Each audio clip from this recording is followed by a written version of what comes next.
The U.S. Vice President, J.D. Vance, has launched a brutal ideological assault on Europe, accusing its leaders of suppressing free speech, failing to halt illegal migration, and running in fear from voters' true beliefs. In a chastising speech on Friday that openly questioned whether current European values warranted defense by the U.S., he painted a picture of European politics infected by media censorship, cancelled elections, and political correctness, arguing that the true threat to Europe stemmed not from external actors, such as Russia or China, but Europe's own internal retreat from some of its most fundamental values. He repeatedly questioned whether the US and Europe any longer had a shared agenda. "What I worry about is the threat from within," Vance said, speaking at the Munich Security Conference. The vice president had been expected to address the critical question of the Ukraine war on security differences between Washington and Europe. Instead,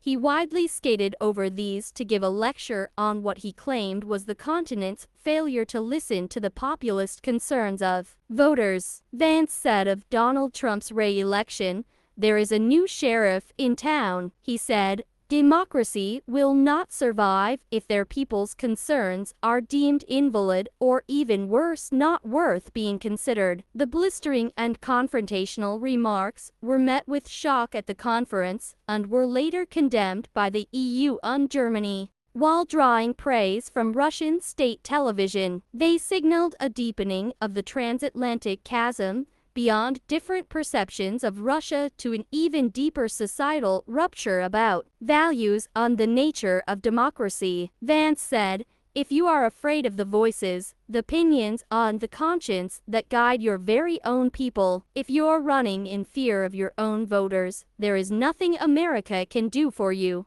Nor, for that matter, is there anything you can do for the American people," accusing European politicians and the organizers of the Munich Security Conference of refusing to address issues such as migration. He urged a shocked and largely silent hall in Munich to realize they should not exclude politicians representing populist parties. In Germany, a firewall has long existed preventing mainstream parties from engaging with the far-right Alternative für Deutschland owing to its Nazi origins, but Vance said there was no room for such barriers. "People dismissing voters' concerns, shutting down their media, protects nothing. It is the most surefire way to destroy democracy." He described old entrenched interests hiding behind ugly Soviet-era words like misinformation and disinformation to impose censorship. Many in the hall were swift to say that Vance had still refused to accept that Trump lost the U.S. presidential election in 2020.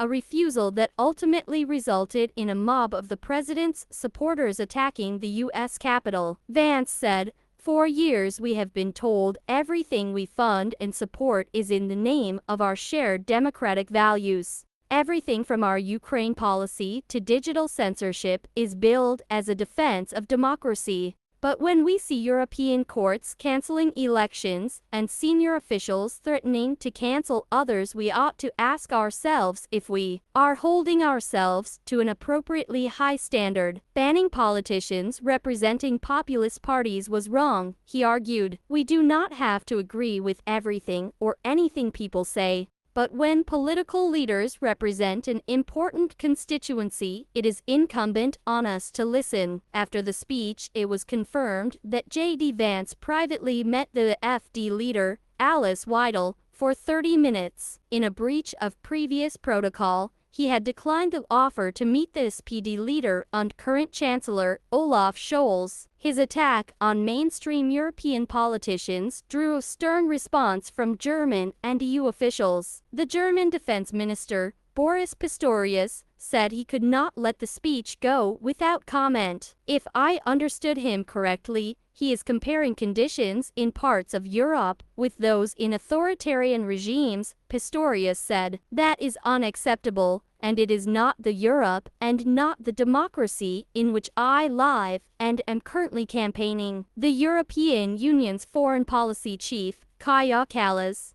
said allies should be focusing on bigger threats such as Russia's aggression against Ukraine. Listening to that speech, they try to pick a fight with us and we don't want to pick a fight with our friends, Kallas said at the Munich event. Kallas later invited EU foreign ministers to meet on Sunday to discuss Ukraine and relations with the Trump administration. The aim of the meeting will be to share information and take stock of the latest contacts with United States administration representatives and with Ukraine at the Munich Security Conference, said the invitation to the meeting, which was seen by Reuters. The speech drew effusive praise on Russian state TV, where a correspondent, Asia Emelianova, said on Russia 1. It was very nice to hear Vance's very strong speech. It was a public caning, I can't call it anything else. In remarks that will delight the German far-right days before elections there, Vance said,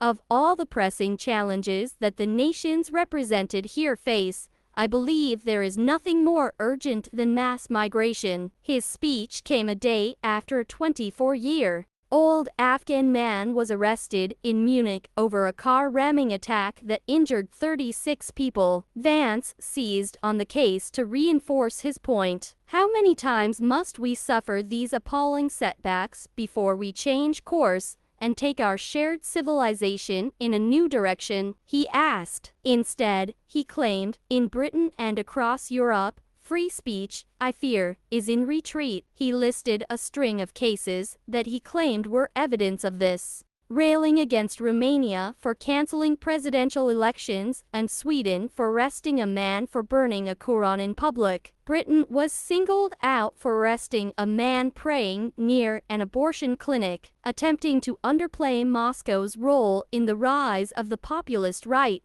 He said it was wrong for Russia to buy social media to influence European elections. But if your democracy can be destroyed by a few $1,000s of digital media from a foreign country, it was not very strong to begin with. Before Vance's speech, the German president, Frank-Walter Steinmeier, accused Trump and tech barons of being willing to destroy democracy. He said, it is clear that the new American administration holds a worldview that is very different from our own, one that shows no regard for established rules, for partnerships, or for the trust that has been built over time. But I am convinced that it is not in the interest of the international community for this worldview to become the dominant paradigm.